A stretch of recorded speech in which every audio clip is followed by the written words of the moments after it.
Je m'appelle Nzati Emania et je voudrais vous souhaiter la bienvenue à tous et toutes de vous joindre à nous dans cette très importante conversation qui est un moment opportun que je sache la première genre de conférence à ce niveau national alors que nous parlons de troubles neurocognitifs dans la communauté noire. Ça fait du temps qu'on aurait dû avoir cette conversation quand on sait ce qui se passe au sein de notre communauté. Avant de commencer, premièrement, j'aimerais parler de la langue que je vais utiliser. Moi, je dis les communautés noires, une perspective canadienne, comprenant que en fait, que le mot noir, il y a des personnes qui ne veulent pas l'utiliser. Notre communauté, c'est des Canadiens noirs, des gens des pays des Caraïbes. Alors, pour le contexte, je préfère utiliser le mot noir pour se référer à tout cela, pas comme absolu, mais tout simplement pour l'objectif d'aujourd'hui. J'aimerais également avant de commencer la conversation, je veux vous avertir que nous allons beaucoup parler aujourd'hui de choses, des sujets qui sont très émotifs, qui sont très profonds.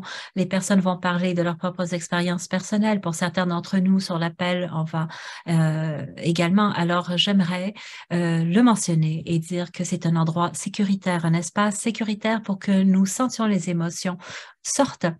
Alors, prenez le temps de vous engager. Prenez le temps de prendre également une pause si vous voulez. L'ordre dans lequel nous voulons avoir cette conversation aujourd'hui, il y a quelqu'un qui m'a dit récemment, Nagati, t'es ma tantine et tu viens de la auntie-era. Et oui, des fois, la manière dont je suis habillée. Alors, ayez votre conversation comme on l'aurait avec nos tantines le dimanche soir, après que tout la cuisine soit terminée. Et les tantines se rassemblent et nous partageons les histoires et nous partageons nos sentiments et nos pensées et nos connaissances. Et c'est comme ça qu'on partage nos connaissances et qu'on garde les communautés en croissance. Alors, avec cette tradition, j'aimerais avoir cette conversation aujourd'hui alors que nous parlons des troubles neurocognitifs dans la communauté noire. J'aimerais également vous laisser savoir qu'au début, j'aimerais avoir une présentation à la démence, une présentation aux communautés noires dans l'espace canadien. Il est important de contextualiser cette information avec beaucoup d'informations euh, par rapport à notre santé et comment notre santé subit les impacts de la démence et ses autres déterminants. Mais avant de ce faire, j'aimerais présenter notre merveilleux panel. Je suis reconnaissante que ces merveilleuses femmes puissent être là, ici, avec nous, partager leurs compétences, leur expertise, leur cœur, leur grâce, leur compassion et leur passion pour ce sujet. Alors, je commence et je vais montrer leur nom, leur position. Il y aura un lien, donc, dans le clavardage à leur biographie pour les personnes qui voudraient avoir plus d'informations. Alors, la docteure Nilian Norris, qui est la professeure adjointe de la faculté de médecine à l'Université de Toronto. Elle est également gériatre à l'Université de Toronto. Merci beaucoup, Dr. Norris, et bienvenue. Et ensuite, Claudette Holloway, qui est la directrice exécutive de l'Association canadienne jamaïcaine des infirmières à Toronto. Elle a énormément de connaissances à ce sujet. Merci, Dr. Holloway.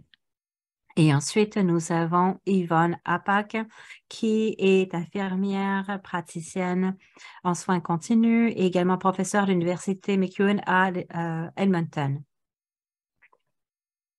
Merci d'être avec nous parce qu'il est très tôt pour toi. Je sais qu'il fait très froid là-bas et il est tôt. Alors, merci. Nous avons également ici Rose Fraser, qui est membre à vie du conseil d'administration d'infirmières. Elle est maintenant à la retraite de Halifax en Nouvelle-Écosse, de North End Community Healthcare. Merveilleux de vous avoir avec nous, Rose. Merci de partager avec nous toutes les compétences. Et Mary Lekindu, qui est sur notre panel également. Elle est la coordinatrice de programme promotion de leadership, Promotion Leadership in Health for African Nova Scotia à l'Université d'Alhousie. Malheureusement, elle n'a pas pu venir aujourd'hui. On lui souhaite tout le meilleur. Et donc, nous allons donc parler des troubles neurocognitifs au sein de la communauté noire. Si je pourrais vous demander de commencer la présentation, ce serait vraiment bien.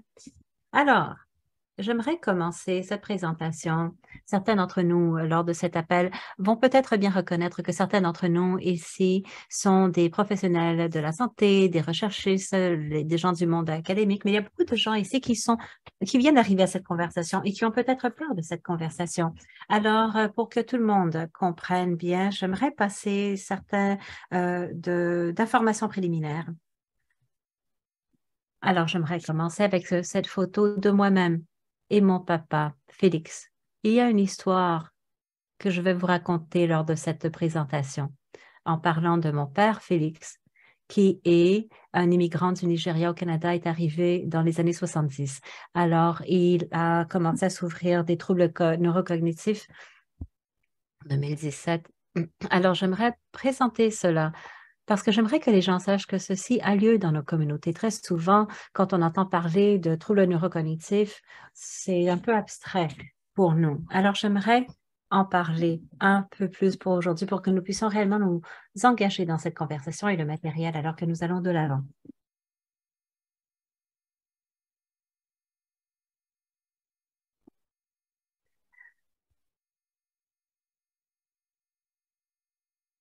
Alors, quand on parle de troubles neurocognitifs, on appelle aussi la démence parfois, c'est quoi?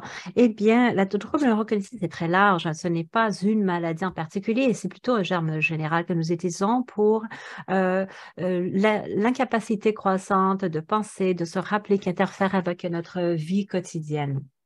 Il y a beaucoup de genres de nos troubles neurocognitifs. L'Alzheimer est celui que l'on connaît le plus. Mais il y a par exemple Lewy body, la démence vasculaire et d'autres. Alors par exemple, il y a la majorité des troubles neurocognitifs sont progressifs, c'est-à-dire que ça avance, ça empire, mais la vie ne se termine pas au diagnostic. Alors si le diagnostic a lieu, ça ne veut pas dire que euh, tout est terminé. Avec un diagnostic précoce, il y a des interventions appropriées et des comportements modifiables que l'on peut apporter pour retarder le progrès de la maladie. Et de même, des modifications de risque, on peut en fait retarder le début des troubles neurocognitifs. Et donc, quand on parle de troubles neurocognitifs comme étant un terme général, ça veut dire que ces symptômes peuvent être très variables d'une personne à l'autre. Mais de manière générale, les personnes avec un trouble neurocognitif ont des problèmes de mémoire, d'attention, de communication, de raisonnement, de jugement. Des fois, en communication, ils se répètent ou ça peut stagner ou il y a des informations qui manquent dans leur communication par rapport à la séquence des mots.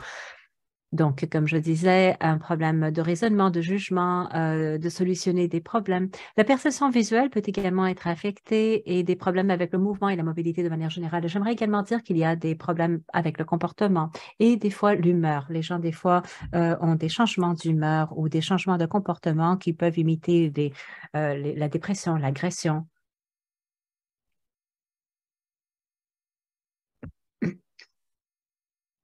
Et donc, pendant qu'on parle de troubles neurocognitifs, on le parle dans un contexte des personnes plus âgées, mais j'aimerais qu'il soit très, très, très clair que les troubles neurocognitifs n'est pas une partie normale de devenir plus vieux. Alors, c'est pas qu'on arrive à un âge et tout à coup, on va se dire, bon, ben, je n'ai pas le choix, je vais souffrir de troubles neurocognitifs. Et il y a même un trouble cognitif précoce qui est de plus en plus important, particulièrement dans certains groupes. Ça veut dire les gens qui n'ont pas encore l'âge de 65 ans. Il y a des rapports de gens dans leur de 30 ans, de 40 ans qui ont reçu ce diagnostic. Et récemment, il y a eu même un adolescent en Asie qui a été diagnostiqué à l'âge de 19 ans. Alors, j'aimerais que nous pensions de manière plus générale quand on parle du trouble neurocognitif, pas seulement grand-maman dans le coin. Ça peut arriver à n'importe qui. J'aimerais également que nous gardions en tête que les troubles neurocognitifs, oui, affectent beaucoup de personnes, mais pas tout le monde de manière égale. Alors, par exemple, les soins, c'est horrible pour tout le monde et oui, ce l'est de manière générale. Mais certains groupes, malheureusement, vivent la chose pire et nous en parlerons.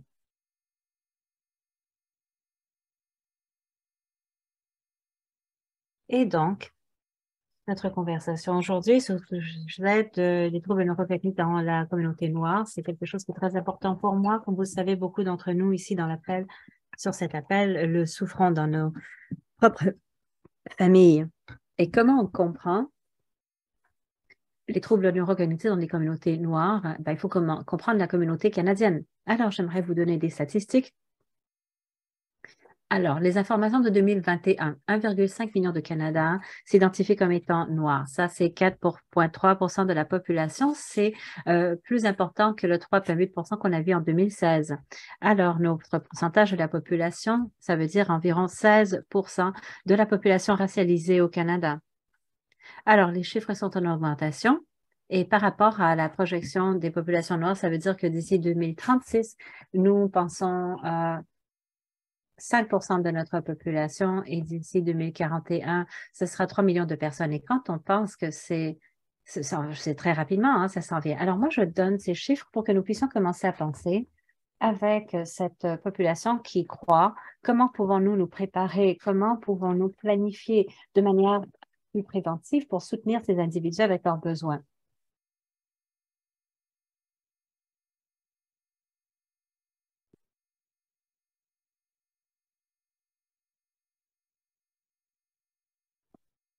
Alors, quand on pense à ces chiffres ici, vous donnez une petite idée. Alors, comme on voit ici, c'est là où on a nos populations de minorités visibles. Et les personnes noires sont ici. Alors, une période d'immigration, et nous voici en 2016, 2021, où on avance un petit peu.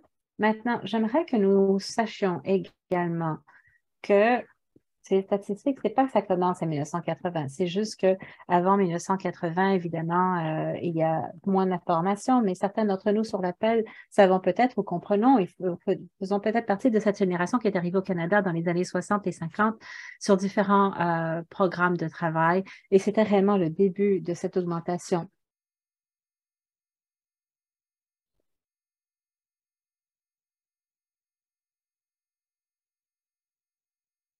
Et donc, j'aimerais également dire que nos communautés noires au Canada, c'est pas monolithique. Nous ne sommes pas tous pareils. Il y a plus de 300 origines ethniques différentes. Plus de 25 % rapportent plus qu'un groupe ethnoculturel et plus de 450 langues parlées, ce qui est phénoménal. En plus des 58-59 % qui parlent anglais et 21 % qui parlent au Canada. Il y a le français. Presque un tiers de nos immigrants noirs en 2021 étaient nés en Afrique. Les trois pays les plus peuplés, c'est le Nigeria, l'Éthiopie et la République démocratique du Congo. 21 % des personnes nouvellement arrivées au Canada qui sont identifiées comme noires viennent des Caraïbes et majoritairement la Jamaïque, le Haïti et le Trinidad. Et l'interprète n'a pas compris le dernier pays. Alors, beaucoup de religions, de langues différentes.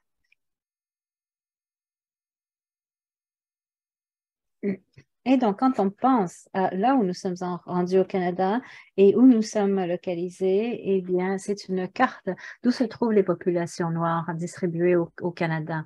Et vous allez voir ici que l'Ontario est la population la plus importante de personnes noires. Cela est de la majorité des populations au Canada. Bien, le Toronto, c'est la destination finale pour beaucoup, mais nous voyons également le Manitoba a également une population assez importante, de même que 46 000, je crois. À l'Alberta, le Québec également a une population assez importante. Ce qui est amusant, les prairies, en fait, c'est une destination en croissance pour les personnes noires au Canada. Alors ça, c'est très emballant de le voir. La Nouvelle-Écosse a également une des communautés les plus vieilles. Alors, ça, c'est pour que vous puissiez voir où nous sommes situés à travers le pays. Et quand on le voit d'un point de vue de la ville, ben voici les populations noires distribuées par les villes importantes. On va voir ici que Toronto et Montréal ont les populations les plus importantes et ensuite Calgary également. Ottawa n'est pas sur cette liste, mais Ottawa a également une liste assez importante.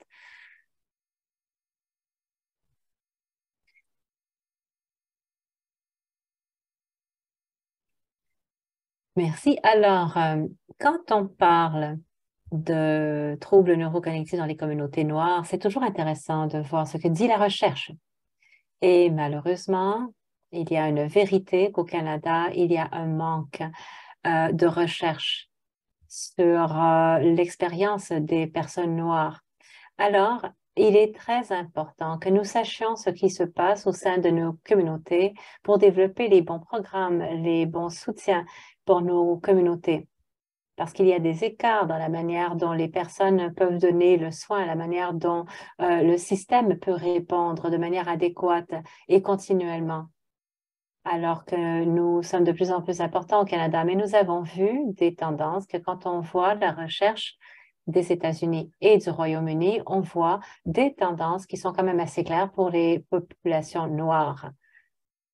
Et on en parlera également. Et ensuite, on parlera également de déterminants sociaux par rapport à la démence et aux troubles neurocognitifs. Alors, une chose qu'on a remarqué, c'est qu'il y a une prévalence plus importante chez les personnes noires que chez les Blancs, ce qui veut dire que les populations de personnes noires vivent la démence. Et moi, j'ai vu des études que de 2% jusqu'à 100% en termes de différence, que les personnes noires le vivent plus. Les populations noires sont à plus de risques pour avoir des risques modifiables. Et j'en ai parlé des facteurs de risque pour les troubles cognitifs, de quoi ça a. Alors, par exemple, fumer, l'obésité, des choses comme le stress, des choses comme l'exercice, des choses comme l'hypertension, une pression artérielle élevée.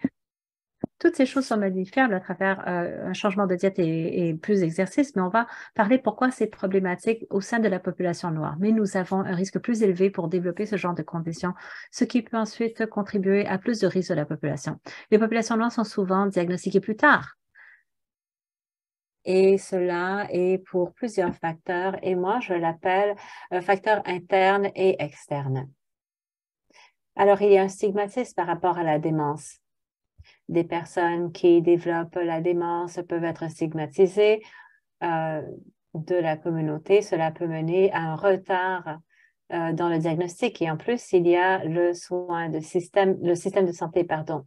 Je vais être très, très claire dans la conversation. Et il est discriminatoire contre les personnes noires, particulièrement les personnes noires âgées, si elles présentent des symptômes, ce qui peut empêcher les gens de vouloir aller chercher. Il y a également un manque de confiance dans le système de santé qui peut faire que les gens sont hésitants. Alors, c'est quelque chose que l'on voit de plus en plus. Et le dernier ici qui m'a brisé le cœur, honnêtement, alors que moi, je lisais sur la chose, des populations noires ont en fait, leur cerveau vieillit plus rapidement à cause de stress. Et donc, la discrimination et le racisme peut avoir un effet sur le cerveau, ce qui peut mener à ce vieillissement. Et on va parler aux changements physiologiques qui ont lieu. Alors, ce sont des choses que certaines des tendances que l'on a vues aux États-Unis et dans le Royaume-Uni. Et c'est probablement le cas également au Canada. On devrait avoir nos propres recherches pour mieux savoir. Alors, alors, j'ai deux écrans, alors j'essaie de voir les deux en même temps. Pendant que nous parlons de la démence, et des troubles neurocognitifs, c'est un facteur de risque dont j'aimerais parler. Et ce sont des facteurs, il y a beaucoup plus de facteurs de risque que ceux-ci, mais ceux-ci sont les plus importants et qui m'ont frappé parce que c'est beaucoup des conversations qu'on a eues quand on parle de troubles neurocognitifs, on dit, ben quoi, le logement, j'ai pas un bon emploi, j'ai besoin d'argent.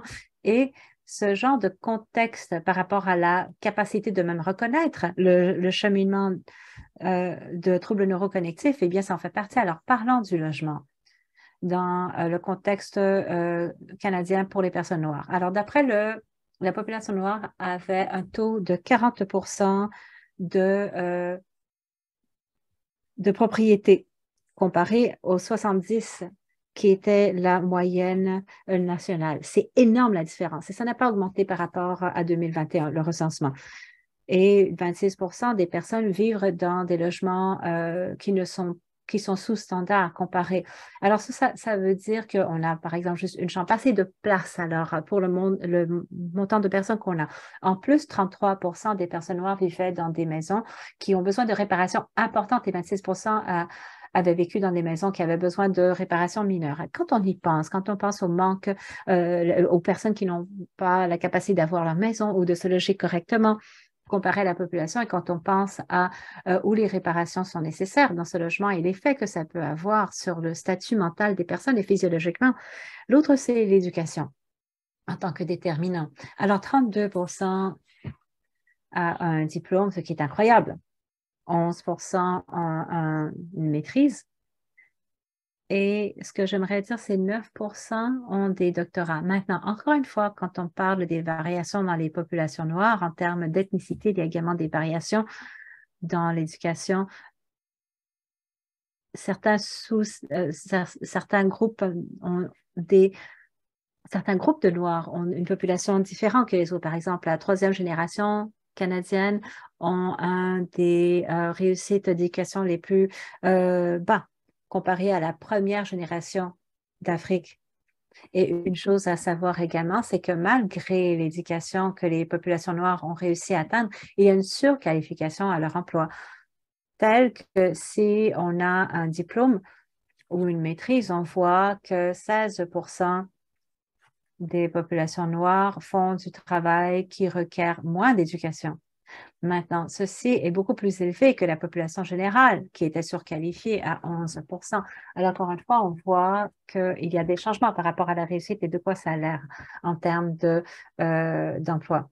Maintenant, malgré la conversation qu'on a eue, très souvent, on dit ah, vous êtes de l'extérieur, alors vos diplômes ne comptent pas ici.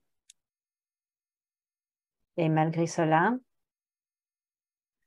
et première, deuxième génération canadiens vivent tous de manière générale. 15% d'entre eux sont surqualifiés pour leur poste. Alors, ce sont des informations contextuelles pour que nous puissions les garder en tête. Quand il s'agit d'emploi, alors,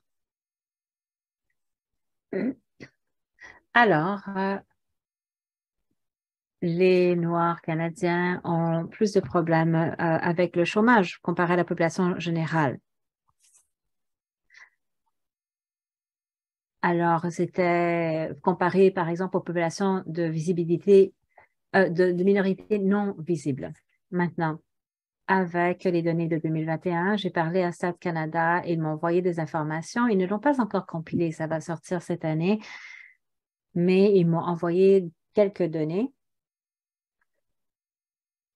Et j'aimerais dire qu'à la fin de janvier 2021, le taux de chômage chez les Noirs était d'environ 13,1%, ce qui est environ 70% plus élevé que dans les minorités non visibles. Les jeunes noirs ont vécu des taux très élevés, particulièrement durant la pandémie. Presque un tiers du marché du travail n'avait pas d'emploi en janvier 2021, presque 2 fois le taux des personnes qui n'avaient pas de minorité visible. Et également, un tiers quand on parle à la pandémie, quand on parle à qui étaient les personnes qui s'occupaient des personnes, les soins de santé, bien, encore une fois, tout cela est contextualisé quand on se situe au Canada et comment cette information se prête se prête au reste de notre vie. Quand on passe au statut de revenu, eh bien, cela, encore une fois, est un niveau beaucoup plus élevé. Les Canadiens noirs avaient 39 000, moins de 40 000 $ en moyenne. La moyenne était 31 000. Les hommes gagnent plus, les hommes noirs à 42 200 et les femmes 36 440. Maintenant, la moyenne nationale était de 50 200 $. Alors, la moyenne nationale pour les communautés noires était 39 000 et pour les minorités visibles, il y a une différence. Et la moyenne nationale pour le revenu était 54 000 $. Alors, Encore une fois, quand on pense des manières où nos revenus, notre emploi a un impact sur notre capacité de prendre les meilleurs choix pour nous-mêmes. Et le dernier facteur de risque dont j'aimerais parler, c'est la discrimination. Et c'est très important pour moi aussi. J'ai travaillé dans les soins de santé depuis plusieurs années. J'en ai vu beaucoup au Canada. Bien qu'on aimerait dire que nous sommes multiculturels, on n'est pas aussi mauvais qu'on l'a été, mais pas aussi bon qu'on pourrait l'être non plus. Alors, c'est pour cela. Alors, quand on parle de racisme anti-noir comme étant un racisme spécifique, et l'expérience anti-noire, elle est mondiale, comme on l'a vu par le passé,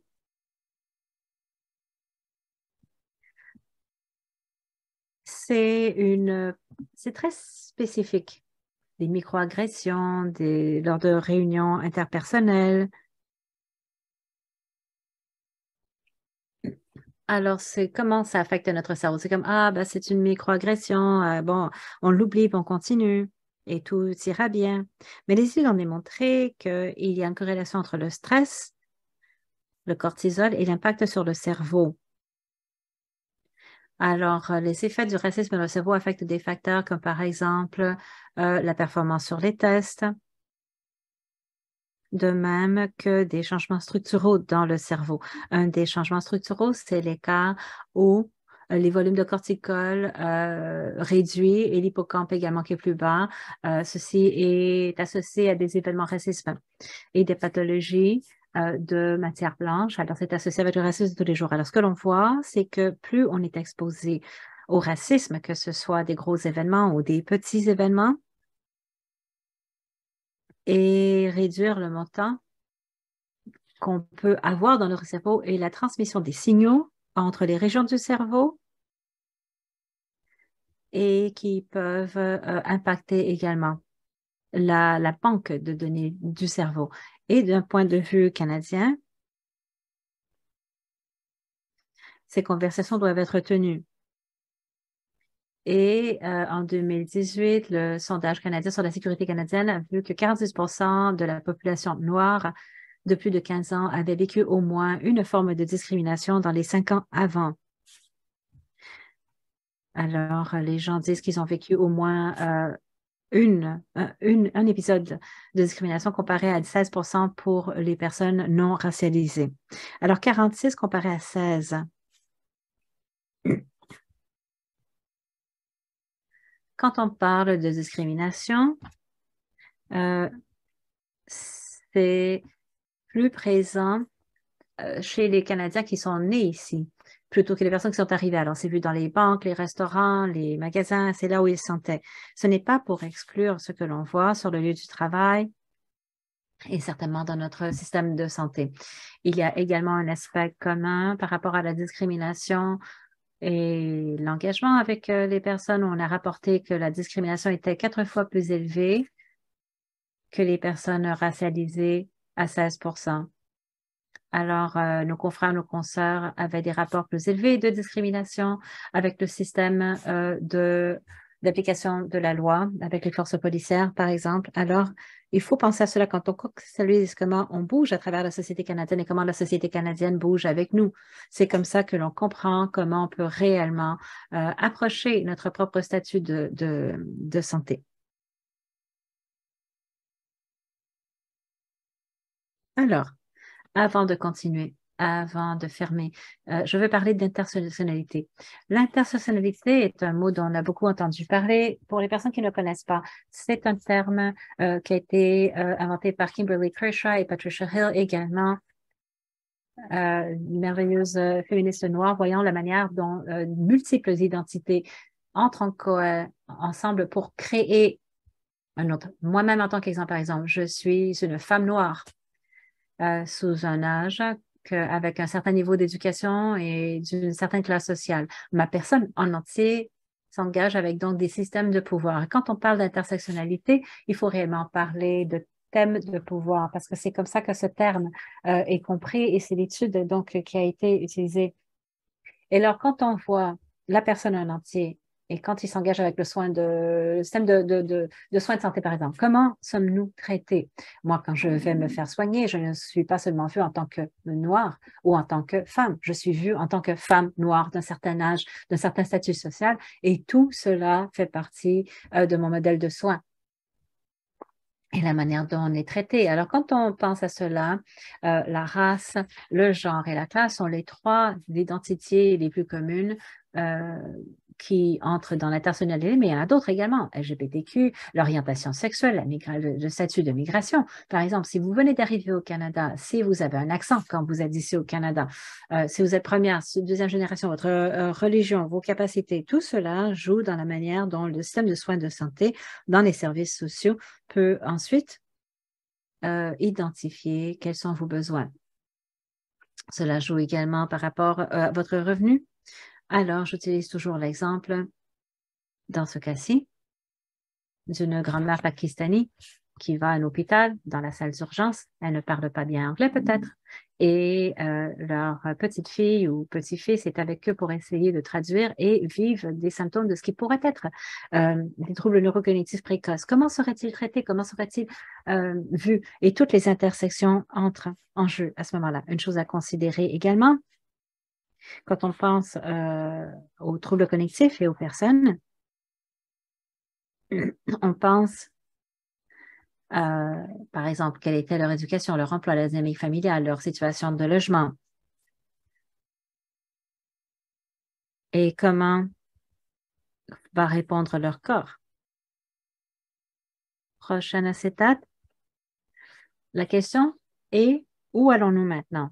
Avec toute cette information et ce contexte,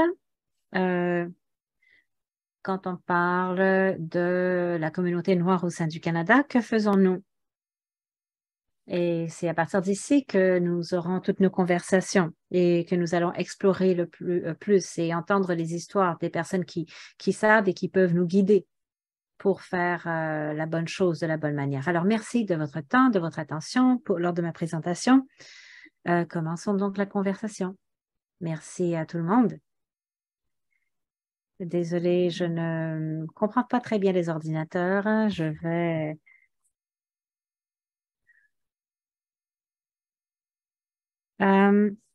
J'aimerais que vous sachiez que notre conversation sera en plusieurs parties.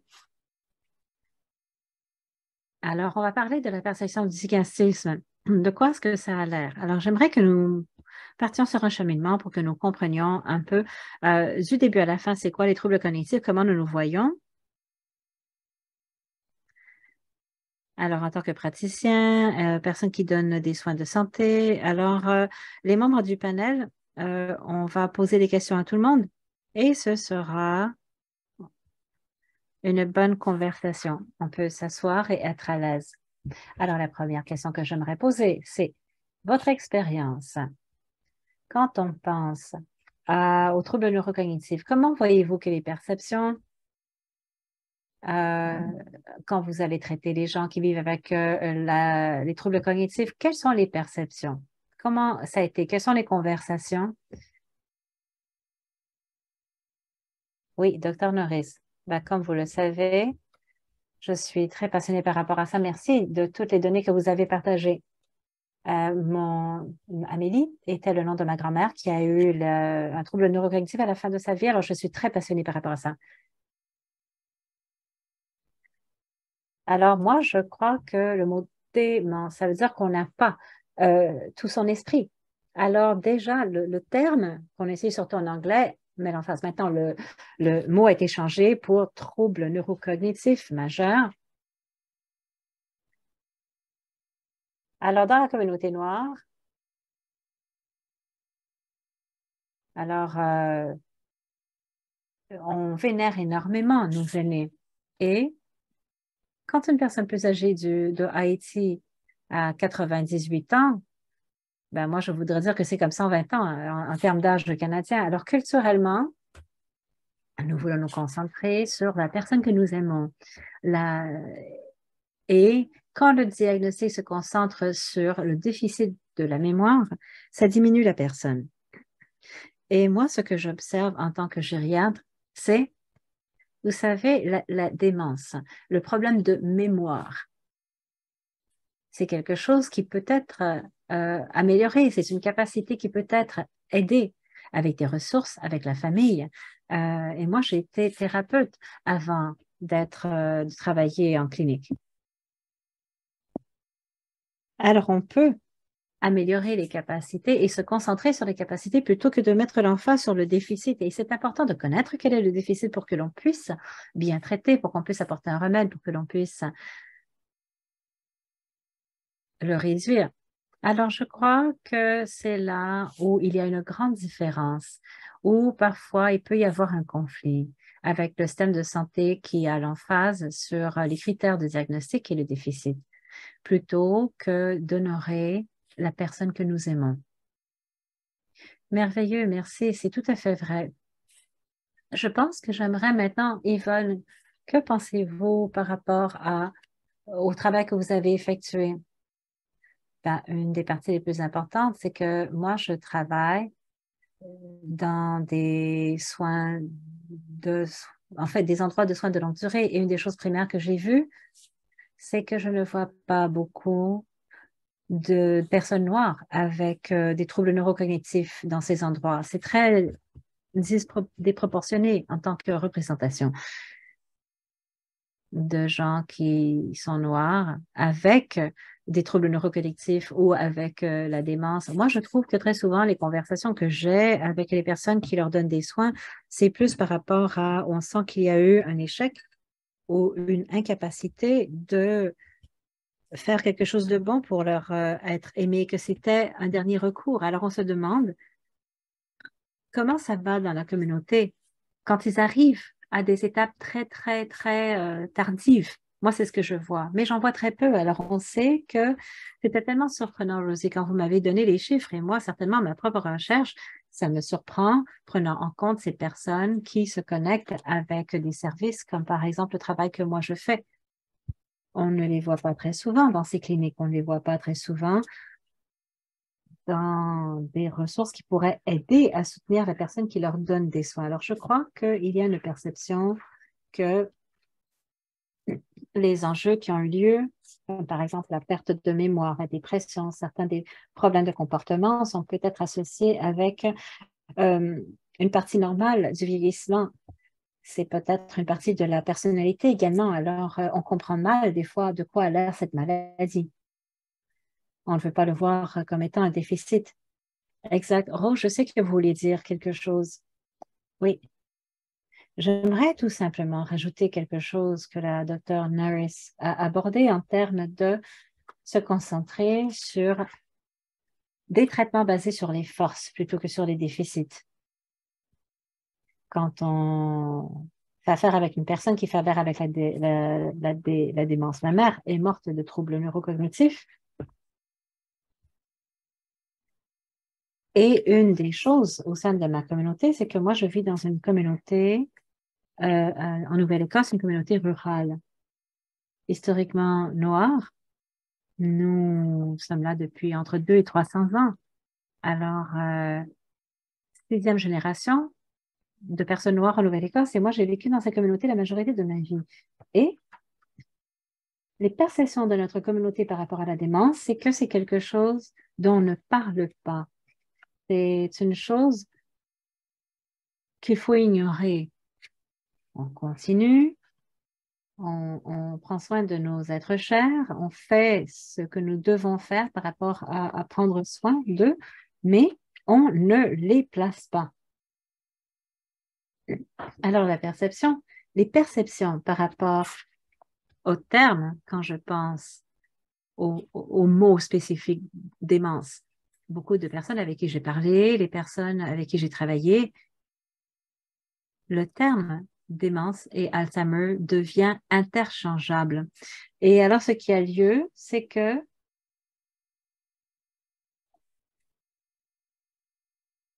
à travers ne pas avoir la partie d'éducation par rapport à ce que ça veut dire, la démence, ce que ça comprend, c'est que ils ne sauront peut-être même pas de quel genre de démence souffrent. leur être cher. Moi, ma mère, dans son cas, c'était une démence vasculaire, comme on dit, un trouble cognitif vasculaire. Alors, ce qui est vrai dans la communauté, c'est que les termes que les gens utilisent lorsqu'ils voient que leur être cher ou le membre de la famille changeait, que les choses changeaient,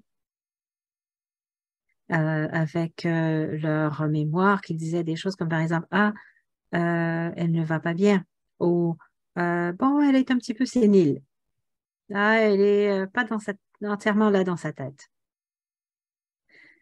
Ou elle a l'Alzheimer plutôt que d'autres troubles cognitifs. Et très souvent, il n'y a pas d'admission de diagnostic ou même d'idées par rapport à un diagnostic précoce. Alors, ça devient un trouble invisible. Et, et je ne veux pas le dire de manière négative.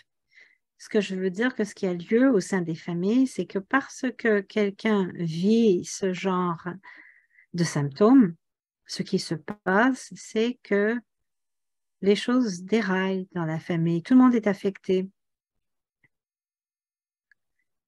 Alors, les perceptions au sein de la communauté, c'est que, OK, il faut que nous protégions ces familles, ces êtres chers. Nous devons ou les laisser tout seuls. Et ça devient plus prévalent dans nos communautés que ce ne l'était. On voit des gens plus jeunes, comme par exemple des gens de plus en plus jeunes qui sont diagnostiqués avec des troubles neurocognitifs. Alors oui, merci beaucoup encore une fois pour les statistiques. Je n'étais pas consciente de beaucoup de ces statistiques et c'est quelque chose que nous devons réellement prendre en compte. Parce que beaucoup d'entre nous, nous devenons plus vieux, beaucoup d'entre nous, nous sommes arrivés avec des signaux et des symptômes.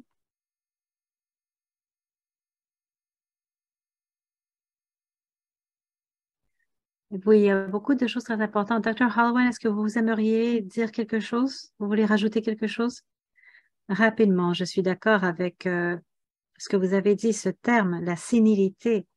Depuis mes années dans nos communautés, ben, c'était presque comme une fracture, une grosse fracture qui devait être cachée. Personne ne veut en parler, on cache tout.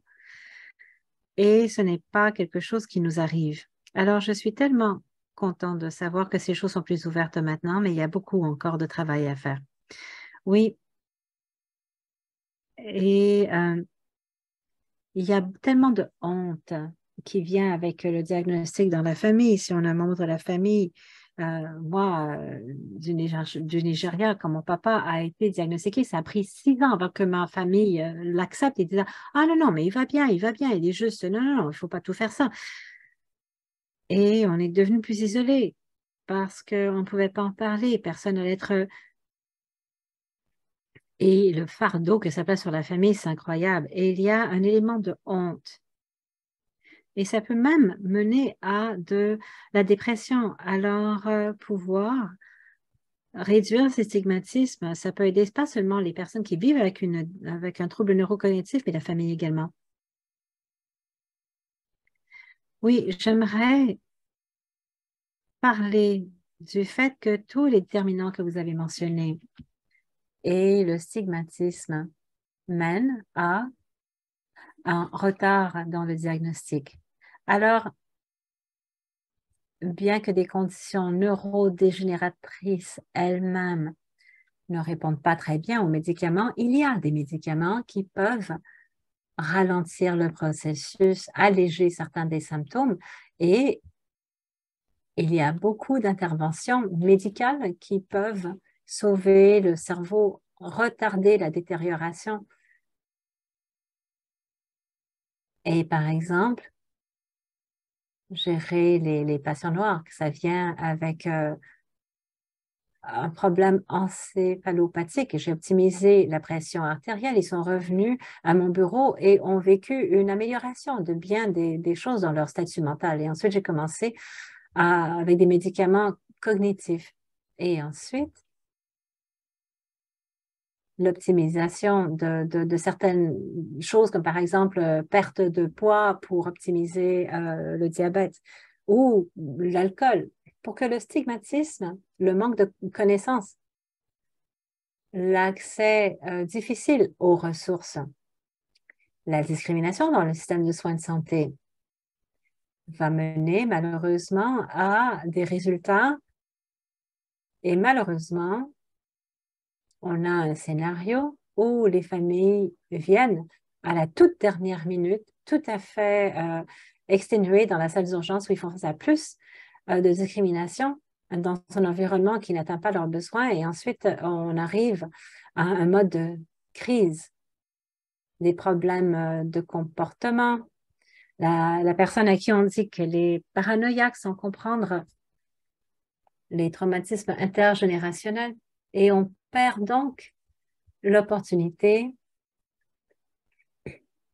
Alors, ce genre de conversation comme le vôtre, pour augmenter la conscientisation, avoir des services qui sont ciblés pour les besoins de la communauté, eh bien, on a une chance d'optimiser ce dont les besoins, ce dont les communautés ont besoin. J'ai eu certaines histoires de succès, alors c'est nécessaire. Merci, Yvonne, et ensuite je vais aller à la prochaine session. Oui, un des commentaires que je voulais faire également, c'est qu'il y a parfois un sentiment d'inévitabilité d'avoir certaines maladies. Et je sais que ce n'est pas seulement pour la démence, mais je pensais à quand je travaillais à New York, une grande population noire là, et beaucoup de conditions où les gens venaient, beaucoup de conditions chroniques qui les intéressaient et parlaient de l'inévitabilité. Alors, c'est possiblement une chose qui va probablement avoir lieu, mais c'est presque réduit. Et je crois que être réducteur, ça ne nie pas qu'il y a certains soutiens par rapport à des traitements pour retarder. Également, quand on voit les risques, les facteurs de risque comme l'hypertension, le cholestérol élevé, toutes ces choses sont des facteurs de risque. Et nous savons que l'Alzheimer's est celui qu'on connaît le plus, mais le deuxièmement, c'est vasculaire. Oui, et par rapport à cela, la prochaine session, les expériences avec le système de soins de santé. On en a parlé, mais j'aimerais poser des questions à d'autres. Comment pensez-vous que le système de soins de santé a répondu aux besoins des personnes noires qui vivent avec un trouble cognitif et leur famille? J'aimerais parler de ce qui fonctionne et ce qui ne fonctionne pas. Je crois que nous sommes tous familiers avec ce qui ne fonctionne pas, en fait. On sait où sont les manques à gagner. Mais parlons de ce qui a fonctionné. Et, de manière plus générale, comment trouvons-nous, comment le système de soins de santé, comment est-ce qu'il a répondu?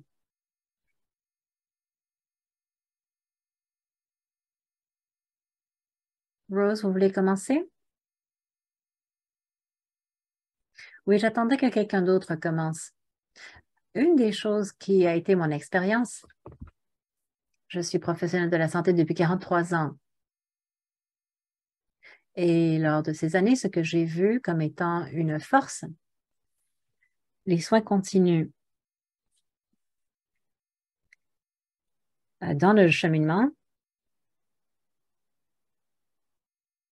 et beaucoup de fois, nous avons dû dépendre sur des organisations pour être l'intervenant. S'assurer qu'ils aient un soutien à la maison, lorsqu'ils ont les services nécessaires pour la distribution de médicaments, s'assurer qu'ils aient des soins à la maison pour leurs besoins personnels et toutes ces choses. Alors, oui, ça a été une grande aide. Mais une des choses que j'aimerais rajouter par rapport aux soins continus, c'est que Nous avons également des organisations noires au sein de nos communautés qui aident à soutenir avec l'éducation au sein de nos communautés en Nouvelle-Écosse. Et l'Association des travailleurs sociaux noirs, par exemple. Il y a d'autres organisations également qui donnent de l'information aux communautés pour qu'ils puissent voir les ressources qui les aident et qui aident leurs êtres chers. Alors, ça n'a pas toujours été là.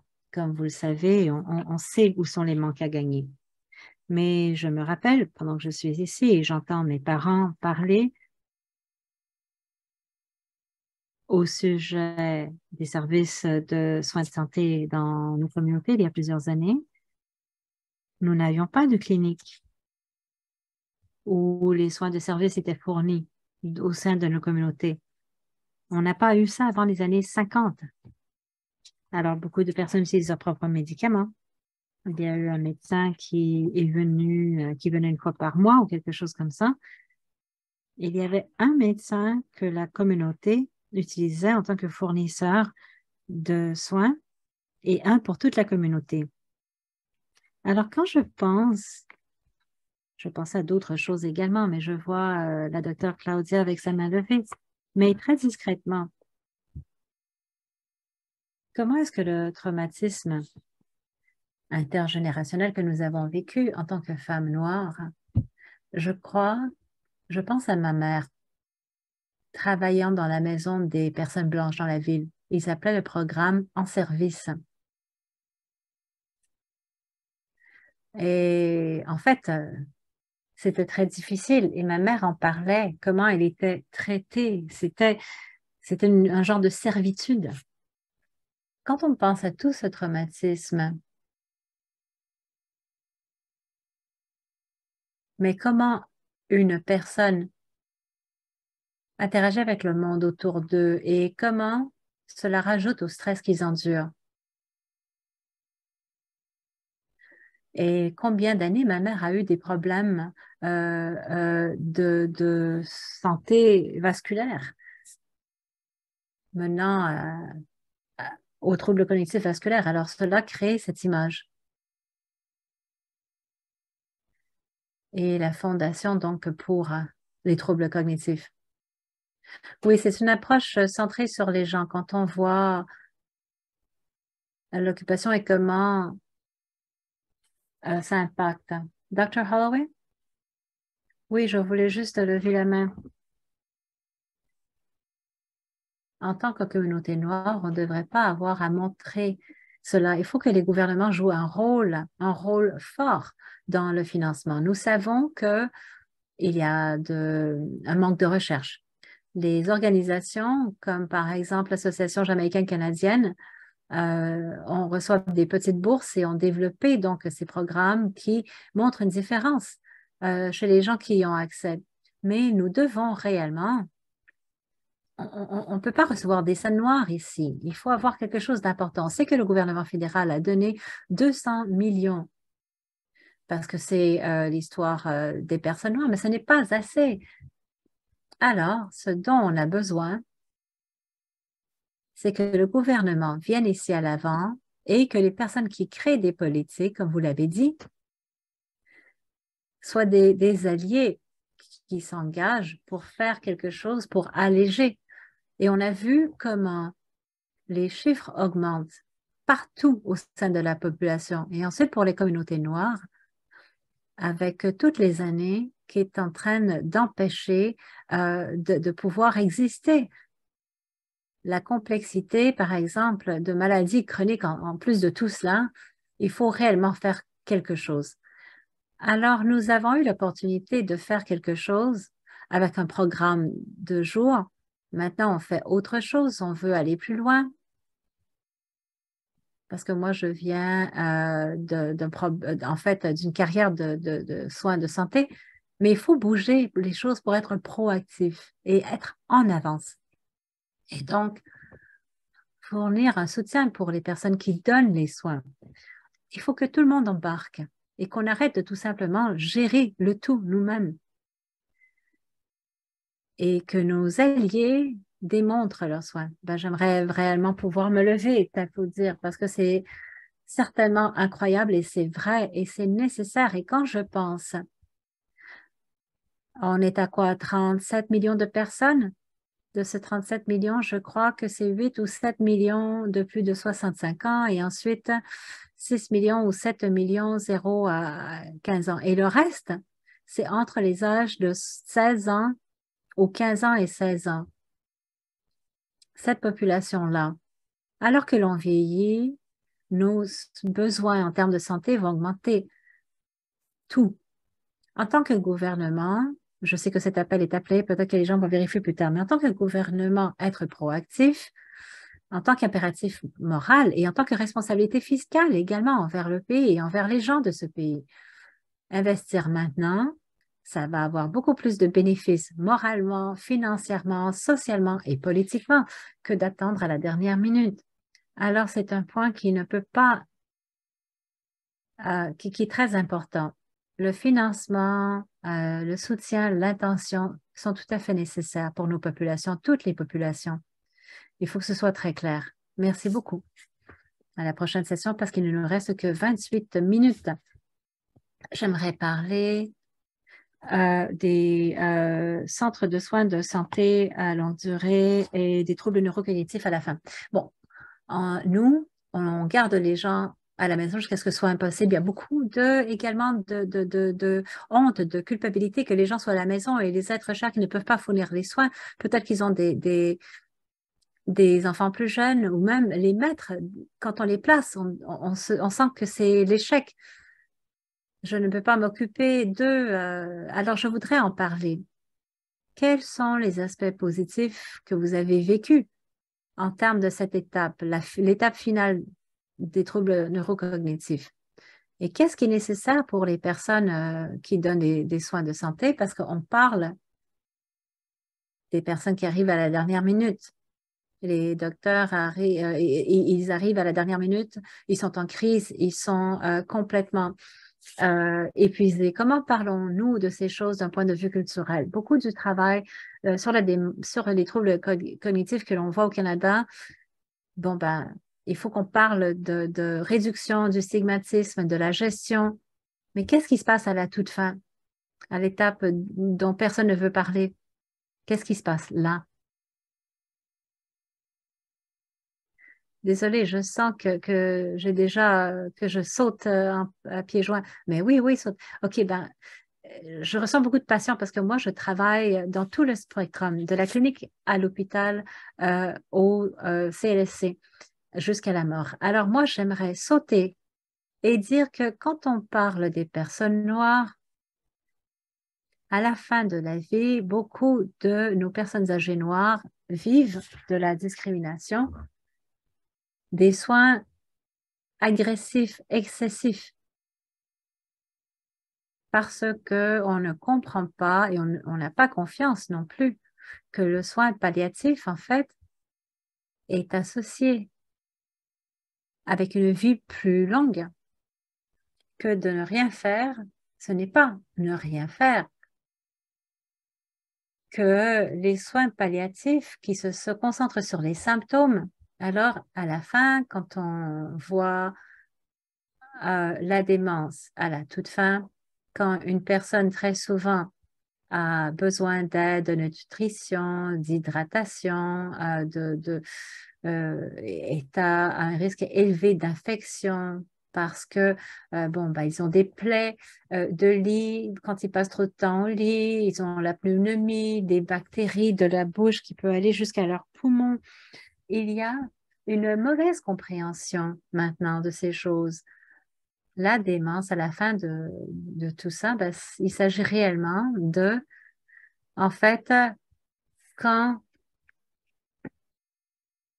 quand on atteint donc, par exemple, une défaillance organique, alors une défaillance des organes complète. Alors maintenant que le cerveau ne peut plus faire initier des choses comme par exemple l'hydratation, quand on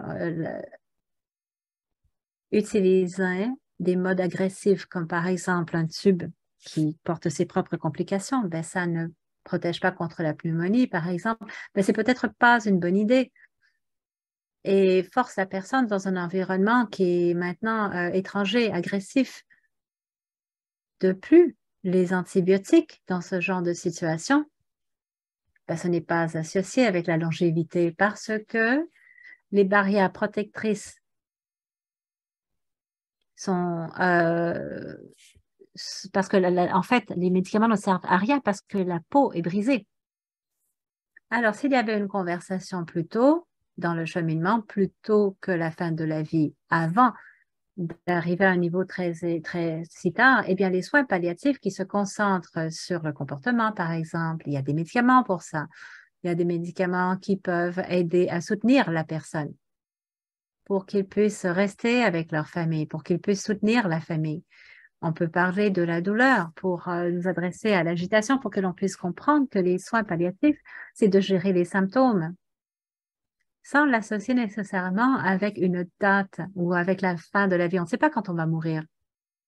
On pourrait être en soins palliatifs pendant des années, mais les problèmes, c'est que notre système au Canada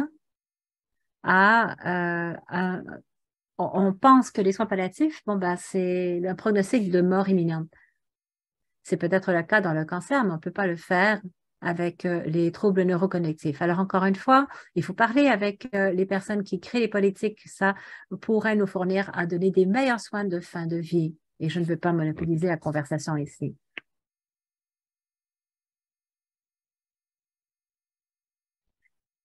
Alors, quand je parle, par exemple, de 1,5 million de personnes noires au Canada, plus de 928 000 sont nées à l'extérieur du Canada. C'est quoi la volonté à long terme? On demande à nos parents, comment est-ce que vous aimeriez vieillir? Quel est le plan de retraite? Quelles sont les étapes de fin de vie?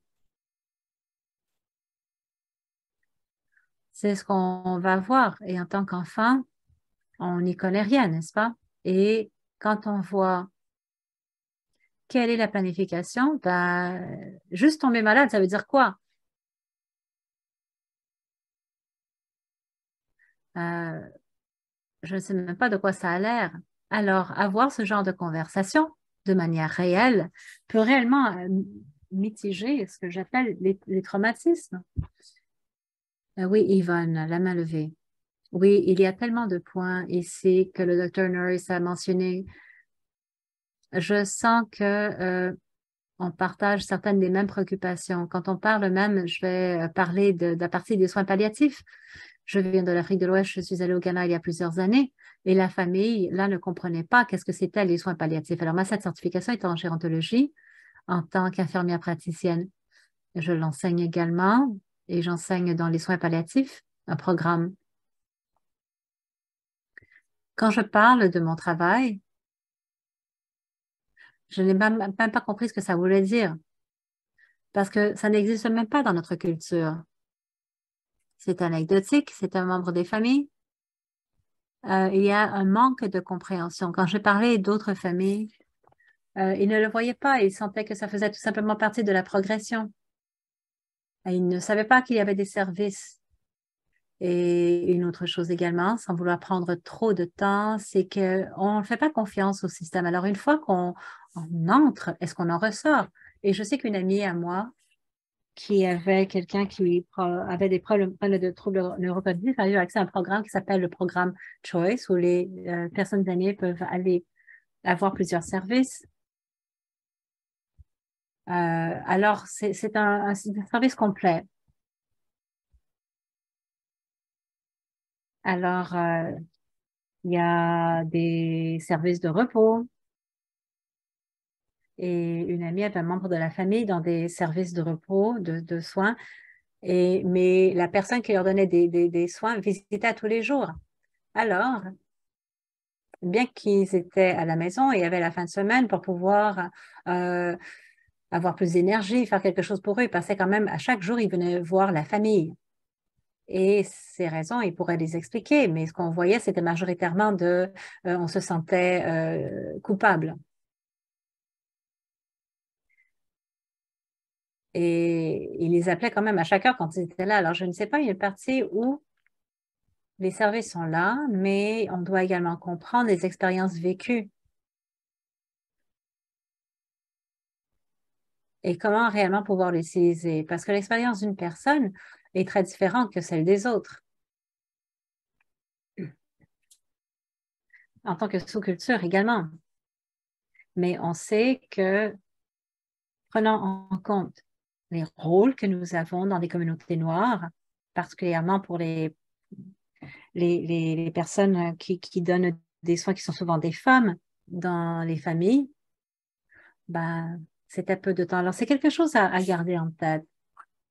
Mais le manque de confiance, c'est une chose dont on a parlé à plusieurs reprises dans des conversations, quand on encourage les amis. Alors, beaucoup d'entre eux sont des travailleurs de la santé, eux et elles-mêmes, et voient que leurs familles vivent des choses, du diabète, l'hypertension, etc.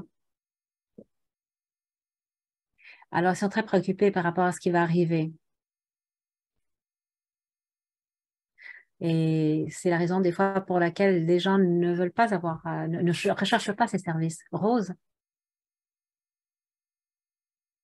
j'aimerais réitérer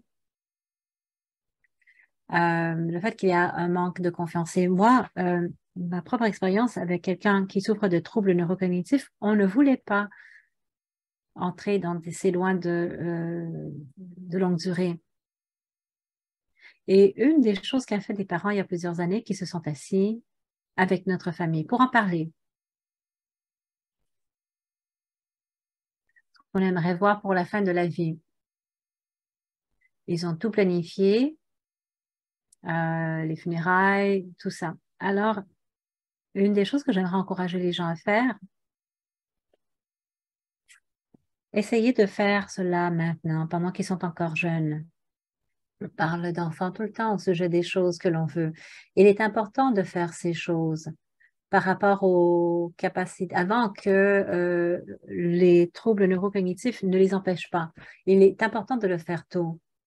Et une des choses que on a dit, c'est que est-ce qu'elle serait maltraitée? Est-ce que ces choses se feraient voler? Bien des choses qui nous préoccupaient.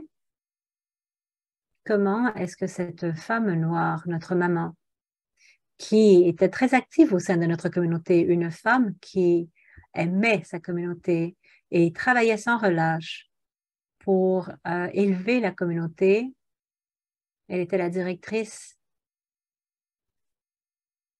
la première directrice noire de centre de CPE dans notre province.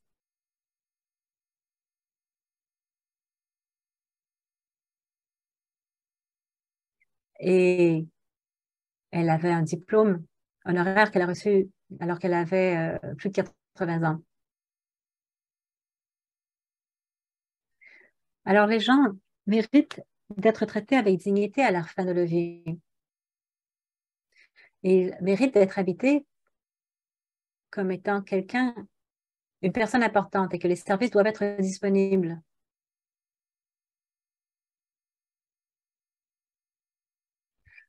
La Société de la Nouvelle-Écosse,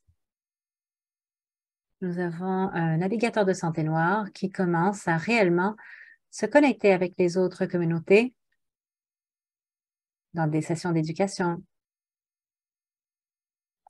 Et le gouvernement doit mettre plus de financement dans ce travail. Et parce qu'une personne ne peut pas couvrir tout.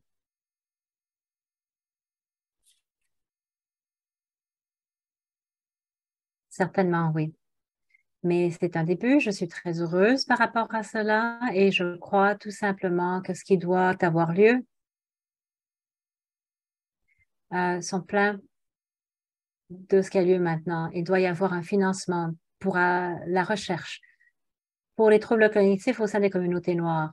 Nous devons avoir des recherchistes qui sont noirs, des recherchistes qui sont sur les conseils d'administration par rapport à la recherche qui doit être effectuée. On doit faire partie du problème, pas du problème, mais de la solution.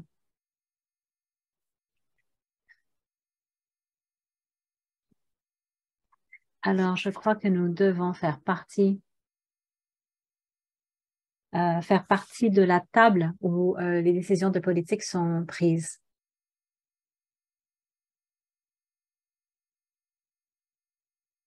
Alors, les questions.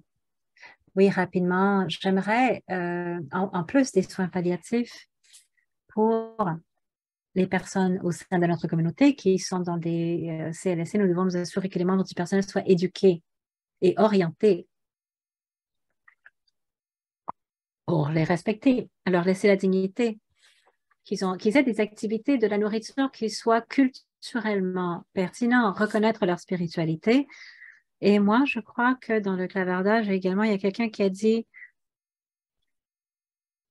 on doit avoir les choses pour quand on va vieillir. Non, on veut avoir des soins de santé financés. On doit que le gouvernement doit soutenir l'équité.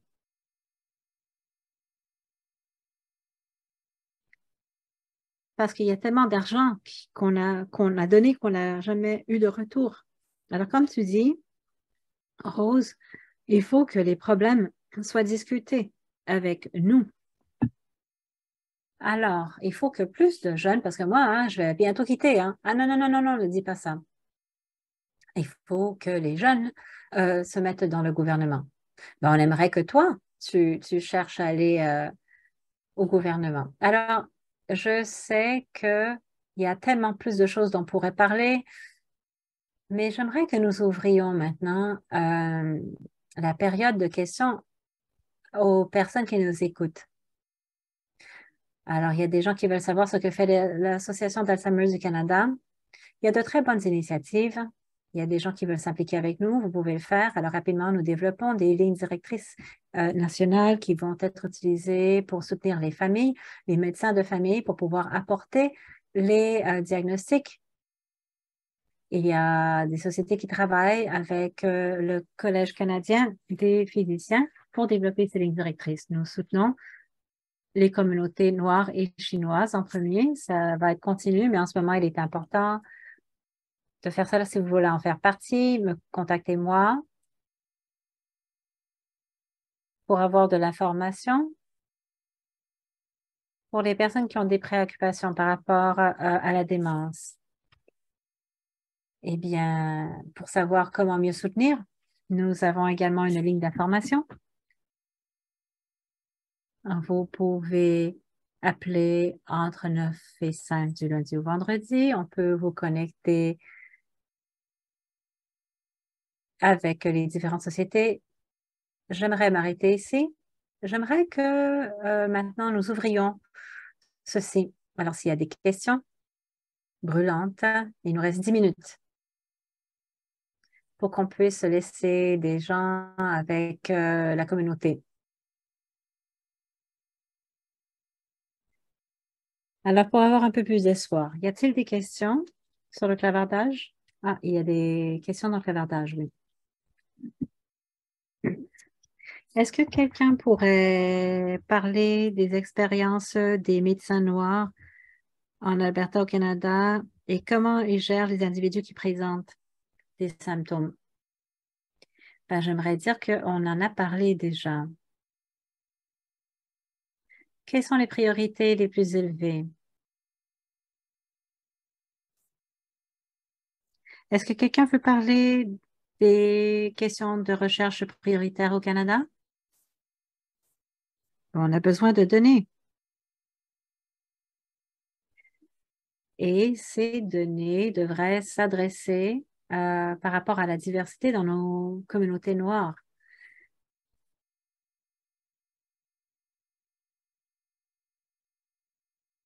C'est une situation très différente que quelqu'un de la Nouvelle-Écosse, que quelqu'un d'où moi je suis. Alors, non seulement il faut avoir ces données, mais il faut avoir des données spécifiques par rapport à nos intersectionnalités.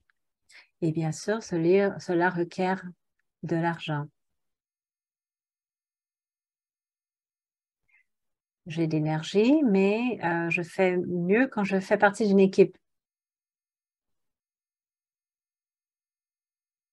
Alors, j'aimerais commenter à cette question par rapport à l'Alberta. pas que je fais ces évaluations, mon travail est après le diagnostic, faire du dépistage pour vous les envoyer. Alors, Dr. Norris, pour faire le diagnostic officiel, mais j'ai un collègue qui est professeur à l'Université de Regina, Dr. Vivienne Papumo, qui fait du travail de recherche dans ce domaine pour avoir pas seulement des troubles neurocognitifs, mais augmenter la visibilité. Alors, il y a des personnes qui sont là, sont très investies. Alors, c'était le docteur Holloway qui a dit qu'il faut que les gens soient dans des niveaux de leadership qui soient visibles. Je fais partie de l'Association des infirmières gériatriques et j'ai eu beaucoup de chance d'être dans un espace où je peux apporter de l'information et certaines des expériences ne sont pas visibles que les personnes qui sont traditionnellement dans ces rôles. Alors, je crois que ça commence la conversation, mais donner aux personnes quels sont les conseils des communautés sur lesquels on peut influer. On a également le Centre Afrique en Alberta pour les gens qui cherchent à avoir un engagement, un soutien. Ils ont des services sociaux, ils ont des opportunités d'éducation. On se connecte avec de la recherche à l'Université de l'Alberta parce qu'ils ont beaucoup d'accès. Alors, oui, on a ces endroits, mais je suis d'accord que ça ne suffit pas. Il faut commencer à demander à avoir des ressources. Eh bien, on a 8 minutes. Ne me tuez pas. Sabrina, vous avez posé la question par rapport aux organisations, particulièrement pour les communautés noires. Pour les personnes qui sont inscrites, on va vous envoyer un courriel d'environ une semaine avec une liste d'organisations partout dans le pays par province. Black Center, etc. Alors, très bonne question ici qu'elle a posée à 12h52. Il faut qu'on parle de la réduction de prévention et des risques modifiables et encourager les gens à prendre action. Est-ce que les membres du panel pourraient parler sur la manière de faire cela dans notre communauté? Question très pratique. C'est-à-dire comment modifier nos comportements à risque. Que pouvons faire pour nous aider nous-mêmes, individuellement, sur une base quotidienne? Dr. Holloway? Alors, avoir une connexion sociale avec les aînés. Alors, tout le monde a été resté à la maison, la dépression. Alors, on a commencé. C'est très informel, mais nous nous assurons qu'il y ait des discussions qui soient impliquées dans les choses quotidiennes. Nous avons de la musique, nous avons de la danse. Le Dr. Norris le connaît mieux que moi, je crois.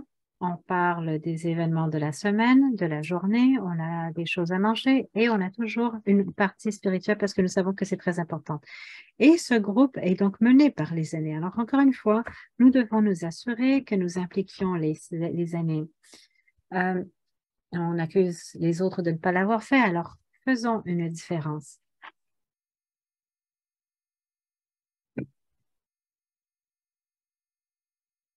Oui, j'aimerais également dire que c'est tellement emballant. Vous savez, on a tellement encore de choses à partager.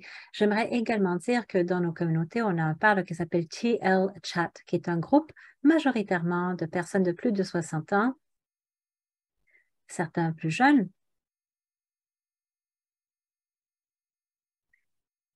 trouver un sujet sur lequel on se met d'accord et c'est juste une excuse pour se rassembler. Les groupes et les communautés où les gens se sentent en sécurité, où ils sentent qu'ils peuvent se rassembler tout simplement pour partager leurs préoccupations. Et je crois que c'est une partie cruciale de notre survie. Et je suis une partie de bien, de rester en santé, de rester entier, de nous rencontrer et de profiter de la compagnie les uns les autres. C'est là où notre navigateur de l'Alzheimer est venu présenter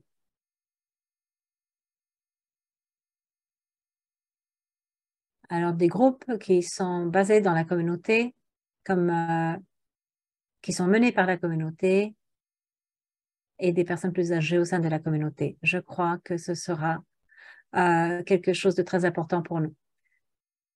Dr. Norris, j'aimerais mettre l'emphase sur la détermination de la santé.